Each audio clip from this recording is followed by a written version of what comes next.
I'm going to be a little bit fairer with Sir Keith on this one, in that if you're going to be taking the verbiage of Boris Johnson, and I think, given that it won an election, I can understand. Even if I don't necessarily agree with doing so, I can understand why they are. Boris Johnson got an 80-seat majority on the promise to level up the North, and it didn't happen. It didn't work, and it was never going to work. So the idea of levelling up, where you just have a fund, and then that fund doles that money to, renovate the shopping centre in the centre of Wigan, that's actually proper levelling up. That was never going to work. So I think that if Labour do what they're planning to do, now they've just released a big set, we were looking at in Discord today, a big set of devolution reforms in terms of what they're going to be doing for the local elections and for local government, and why you should vote for Labour metro mayors and Labour councils and for your local authority and your region. And a lot of the things they're talking about are good, empowering people to take buses back into control of the mayoralties. Things like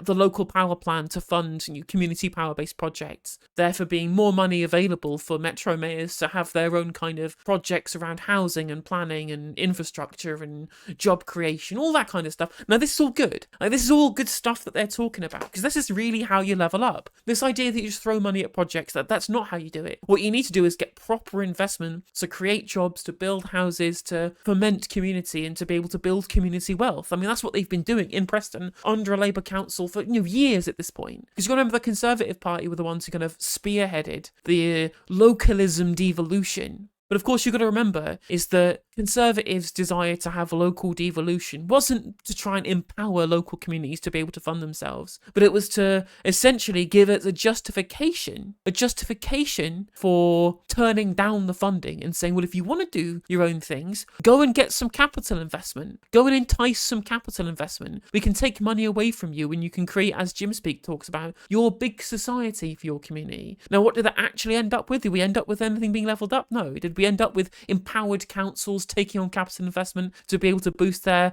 local communities? No, they didn't do any of that, because there was no money available. And because of Conservative austerity hitting councils in terms of what they're obligated to do in terms of their kind of contractual obligations with regards to things like adult social care, or when it comes to homelessness provision, they don't have the money to do the investment with all of this newfound independence that they've got. So what all that turned up there was going to be, the devolution deal under George Osborne was just, we're going to cut your funding, you're now in control, it's now your fault. Birmingham Council, you're on your own. No funding model, whatever it is. Nottingham Council, you're on your own as well. You're going to have to sell assets. Oh, it just so happens that the donors to the Conservative Party from our private equity mates in the private sector, they want to buy all of your community assets. You can sell them now. £75 billion worth of assets, right? You can have those all sold to pay for your budget deficit for having to deal with the adult social care and homelessness crises we've caused through austerity. So your local swimming pool, your local library, all going to get sold off and get owned by some foreign private investment firm. And that was the whole point. That was the whole point of it. So the actual solution of creating new investment, which is what Labour say they want to do in this documentation they've released, that's fine. That's good. That is how you level up. The difference in level up, of course, there isn't enough infrastructure. There's not been enough things that have been built. There's not been enough renovations in terms of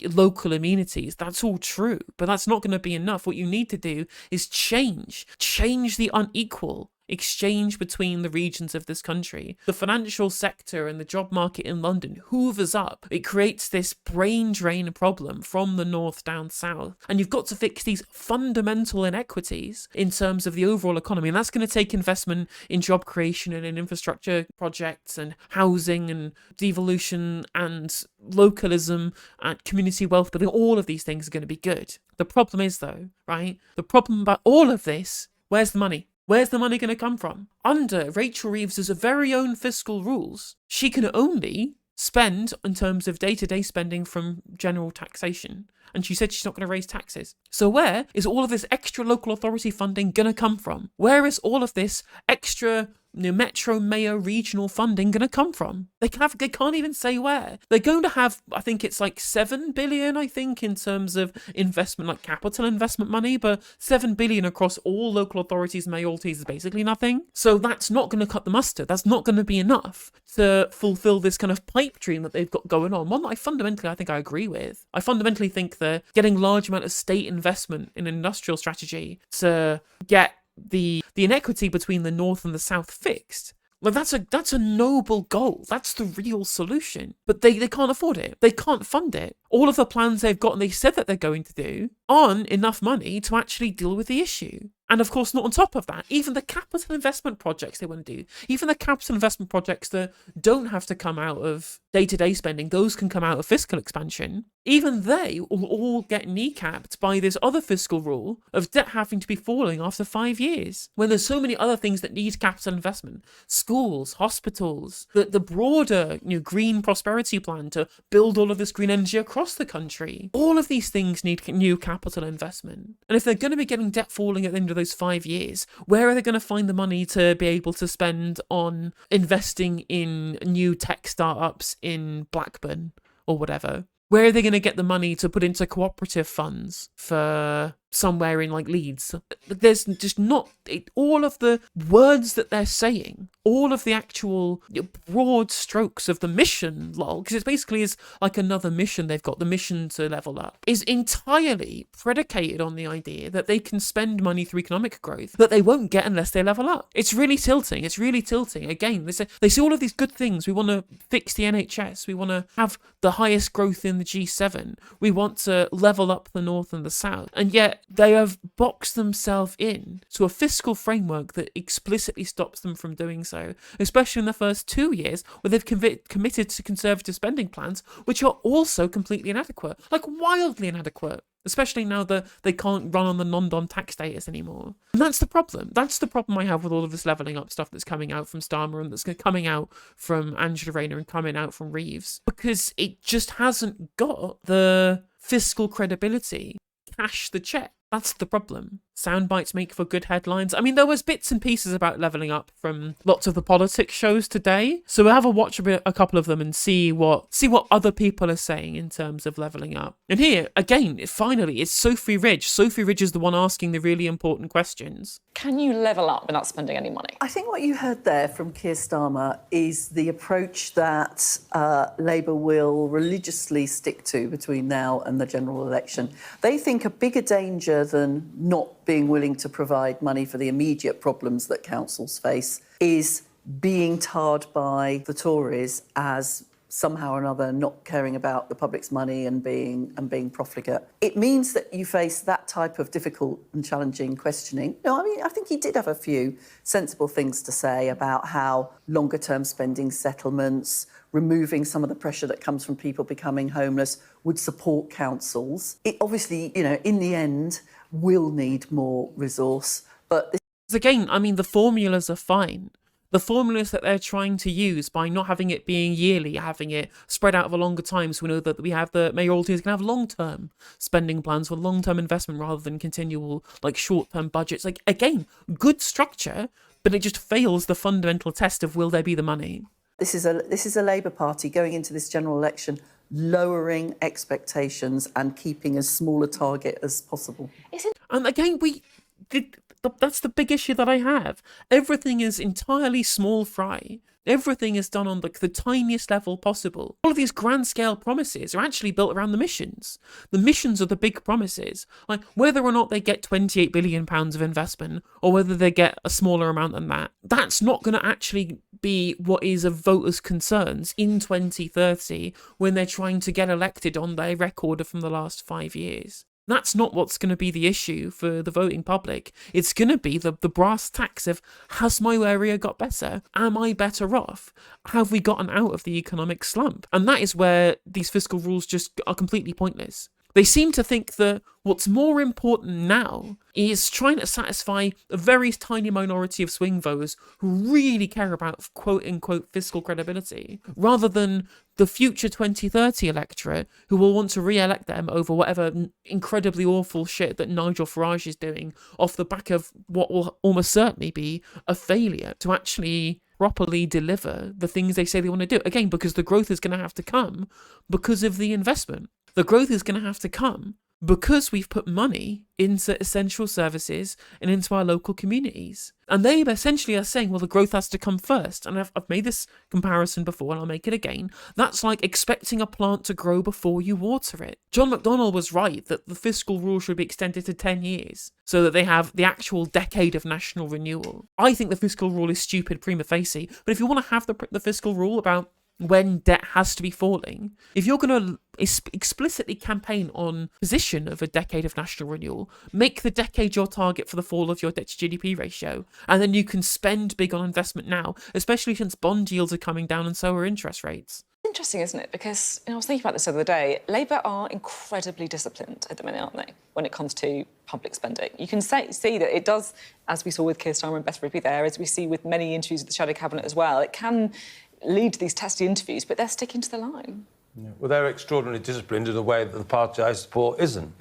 We've been in power for 14 years and we're beginning to show like we take power for granted, whereas Labour are hungry and they're disciplined. But I think in a campaign, when these questions keep being asked, not just by smaller political audiences, but by a general public tuning in on scale, I think there is a real sense out there that something is wrong with the public services, and not being able to say in return that we have something, you might be able to make a sacrifice, you might have to make a sacrifice, but we're going to put up tax to make this service in particular better funded. I mean, it's crazy that the person who is saying that maybe the electable position here is just say we're going to tax things to put up public services, and it's the guy who founded Conservative Home. Yet you've got every Labour representative going, well, we can't raise taxes, we've got to be able to get growth to fund public services. And you've got the guy who literally founded Conservative Home saying, well, actually, if you want to win the election, you probably just have to put money into public services directly, and that will involve raising taxes. Like, at this point, like, even Rishi Sunak is the one who said the corporation tax had to come up.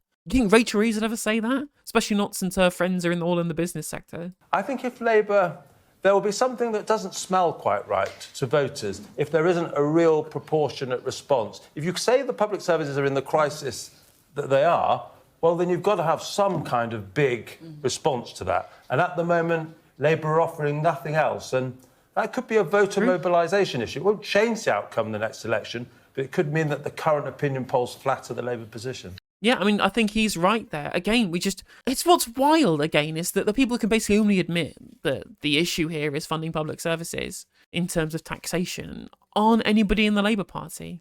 Like, their idea of looking disciplined is the opposite of that. Again, I will point out, I know I say this every single time and just endlessly repeat myself, but fiscal prudence is not when you don't spend money. It's when you spend money on bad things. And at the moment, we need to spend money on good things. And again, I don't think people in this country necessarily care about whether or not they have to pay taxes or not. What I think they do care about is having to pay lots of taxes and getting nothing back. And I don't think there's anything wrong with governments fiscally expanding. I've said it many times, but you have to get actual results for that money. People aren't mad with the Conservative Party because the debt to GDP ratio has increased ever since they got into power in 2010, despite them promising not to. They hate the Conservatives because they increased the debt to GDP ratio every single year since 2010, and we have nothing to show for it. Our state has less. We have less money. Everybody is poorer. The state is poorer. A bunch of billionaires, though, they're all richer. A bunch of private equity bosses and capital investment firms, they're all richer. The bankers are richer. Banks themselves are making more profits than they ever have. But we have less assets in the state, and we have less money to spend personally. And that's just been essentially entirely the fault of the Conservative governance. And unless Labour want to look at the people who have all of that money and take that shit back, take the money back from the rich people who got it all through COVID, £700 billion all went to the rich, tax that back. On top of that, they'll want to ensure that we get money back from the banks, we're paying them an extra interest payments for having a windfall tax on the banks, or the inequality will only get worse. They might be able to foment economic growth by having these investment projects, and that's like fine. Like, I'm happy with that. That's a Corbyn era plan. That's a Corbyn era manifesto pledge. Obviously, his one was in a gigantically higher scale than what Rachel Reeves is doing, especially since they cut half of it too. But unless you fix the way in which the money goes where, unless you tax away all the people who have all the assets, because the asset prices aren't going down until you do. You can get as many fair pay agreements through as you want. You can get rid of all of the 0-hour contracts you want. But unless working class people see some social mobility, which they won't do until asset prices come down, or at least wages increase higher than asset prices do, which they won't because rich people have all of the money, then they're going to get thrown out in 5 years, and that's the big problem. There was also a debate about this on Jeremy Kyle's show on Talk TV, which we'll watch as well. Well, moving on now. So Keir Starmer has praised Boris Johnson. Don't sound so surprised. I'm surprised. It's a Why? surprising thing. Let me tell you what this is. This is him desperately, well, not desperately, this is now we're going to try and shore up the red wall. Now, everybody wants. He wants every vote. Well, we'll see. I mean, well, it's true. It is literally what the Red Wall wanted. The Red Wall wanted the end to the fact that they have been completely abandoned by every single government since 1979. It was a real stinger that it happened to be a Labour government that abandoned them from 97 to 2010. And the Red Wall seats were going away from Labour up until 2015. It's really important to point that the Tory vote was going up until 2015. It was only in 2017 that the Red Wall was being re-established because the Labour Party supported the Brexit that they voted for because it was a way of trying to send a middle finger to a political establishment that abandoned them.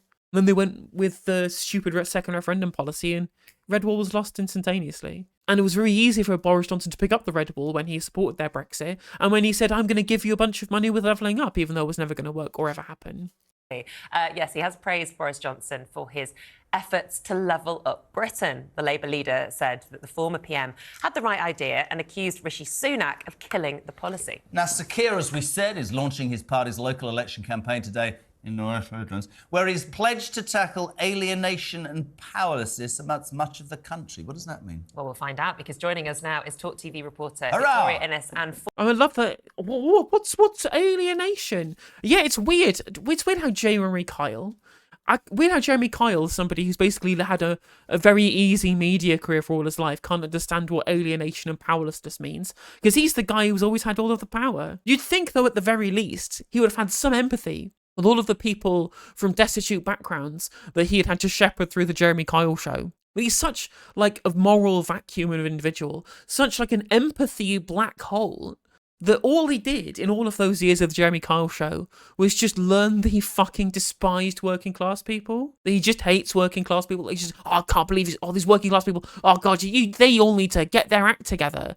That's why he shouts at them so much, as if they're all just like people from like a different world. Yeah, of course he doesn't understand what alienation is. Former Labour advisor Mike Buckley. Yeah, Madge. Well, good morning, Victoria.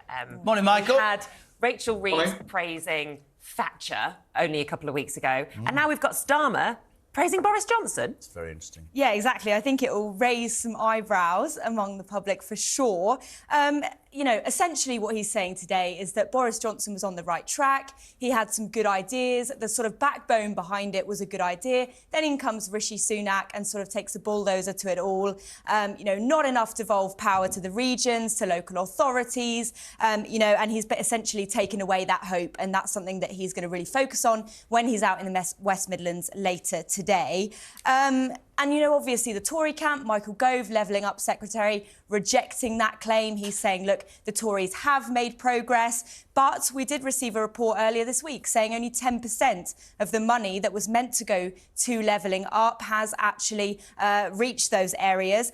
Again, this shows you what I've been saying from the start, essentially, that Boris Johnson, he was never a conservative. I mean, his ideology was just whatever's good for Boris Johnson. Like, the man was a narcissist. That's why he did and said the things that he said and did, because he was doing what was best for Boris Johnson. So he was very happy to actually spend state money in a way that Rishi Sunak wasn't. There's a reason why Levelling Up never worked.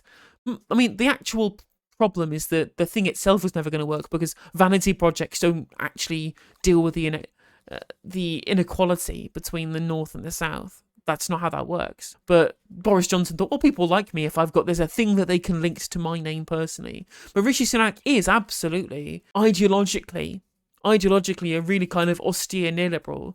State spending money? No.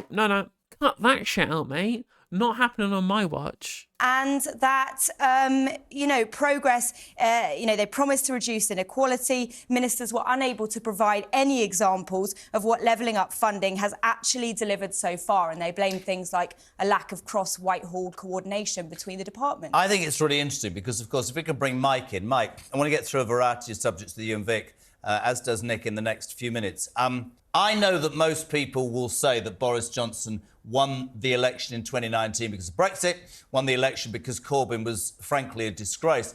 I do think the levelling up thing that he talked about Rent-free. resonated with a lot of people north of Watford Gap. And I actually think Starmer's right. I do think it'll raise eyebrows, but I do think as a country we need to look at it. I mean, I spent, as Nick knows, born in Blackpool, I spent 15 years in Manchester. I'm still amazed that so many people have no idea that there really is a whole country north of the M25. And I'm being honest, pal. Yeah, I think you're quite right, and I do speak to people in London quite a lot who don't seem to realise there's the rest of the country out there or know what it's like, which is a bit odd, really. But it's just a fact of life, I think, in our country. You know, that north versus south divide really is real. But to take your point on the election, you're absolutely right. I mean, there was polling around at the time and shortly after the 2019 election showing that delivering up was a big driver for people voting Conservative in 2019. But No, it's because it's the jumbly crumbly bad man. They were voting against him. Everything about 2019 election you can blame entirely upon the Jeremy Corbyn jumbly crumbly concrete man. You can't say people voted for Boris Johnson for legitimate reasons because they wanted state funding and 40 hospitals and they wanted to get Brexit done, and their second referendum policy was stupid, almost like it was deliberately done to try and tank the campaign. I wonder. But even so, I mean, we've literally been saying it on this channel ever since the election. Ever since the election, we've been saying that explicitly. Well, the 2019 election was not just about Brexit, but about the fact that people wanted what Boris Johnson was putting down. They were picking that shit up. It was more than just whether or not Jam Man himself was a credible political figure, even though, of course, he doesn't help himself. It has got into history that it was all about Corbyn not being electable, which was true, and it was all about Brexit. But actually, levelling up was in there because 5 years ago, people knew the NHS was up to scratch. They knew that their local area hadn't had the investment that it needed for nearly 10 years under previous Conservative governments. They knew that we needed more policemen and women, that we needed more nurses and doctors. So people voted for those things because Boris Johnson was selling them. But what Boris Johnson didn't do was get into power and then do those things. You can argue to a degree that was because of the pandemic, but actually they just never really put a plan together. As the reports that your reporter referred to a couple of minutes ago showed, they promised levelling up, they never actually got around to doing it. Had they done so, the politics of this country now would be completely different, or it could be completely different, because if people did see levelling up would work, some big change in their local areas, they'd feel much more like voting Conservative Mikey, right now. sorry, go on. They don't feel that. Well, that's the issue, is that Boris Johnson wanted to spend the money because he wanted to have something to measure his dick against. And all of his MPs didn't want to vote it through because they hate the idea of the state spending any money whatsoever. I just wanted to say, today they launched their election campaign, the Labour Party. You're an ex-Labour advisor. Nick makes a great point. Reeves was quoting Thatcher. He's quoting Boris. As a Labour vote, Labour voters, what do they need to hear from him today? What does he need to say? Well, what's interesting is they try and say, well, someone's quoting Thatcher, somebody quoting Boris Johnson. I'm like these are in no way linked. Boris Johnson is not a Thatcherite. He has never been a Thatcherite. I mean, he's never been ideological at all. The places in the red wall they want to win, love Boris Johnson and absolutely despise Thatcher. And so it's really weird that they're trying to speak this kind of double speak. Try and win over, weird rural people who like Thatcher for some reason. No idea. Meat on the bone. I mean, bringing up Labour levelling up, is an implicit promise. Boris Johnson, Rishi Sunak, Liz Truss, they haven't done it. I will do it. The Labour Party will do it. And indeed, if you look at the history of our country, the Labour Party has been the biggest force for social change in our country, undoubtedly, certainly in the last 100 years of its existence, obviously. So it's an implicit promise, we will do that again. Labour got in 97, and we transformed the public realm. And Keir Starmer was implicitly saying, if you vote for me, I will do the same thing. And what he's also saying is, I won't make promises to you like Boris Johnson and then let you down and not fulfil them. You can trust me to fulfil my promises. But he is also, you're right, giving a compliment to Boris Johnson by saying, hey, the guy had the right idea. He just didn't follow through. But as I've just spent the entire segment outlining, they won't succeed because of the stupid fucking fiscal rules. We'll see later, on Peston yesterday, Andy Haldane from the Bank of England said the fiscal rule was stupid and should go. He said it on Laura Kay a few weeks ago as well. The only people who want to see this fiscal rule are the people within the Starmer Politburo. No one else wants to see it. Everybody else looking at it and going, what the hell are you doing? How can you trust of all of the people, right? Of all of the people to talk about here as a Labour advisor and say, well, you can't trust Boris Johnson. But you know who can trust to not break a pledge, not to break a promise? Keir Starmer. And I'm like two peas in a fucking pod, mate. How many promises, how many lies, how many mistruths, how many deceptions, how many sparkling deceptions has Keir Starmer done over the last 4 years? Answers on a postcard, please. Hey there, if you enjoyed the video, make sure that you like and leave a comment. That helps the video out in the algorithm. If you subscribe and ring the bell, it'll let you know when I go live. I stream every day on YouTube and Twitch. You can also follow all of my socials down in the description. And if you want to support me in a more financial manner, there's a join button for membership to just 99p to be a member on YouTube, as well as a Patreon, and there's some merch there as well. And hopefully I'll catch you on the next video. Take care.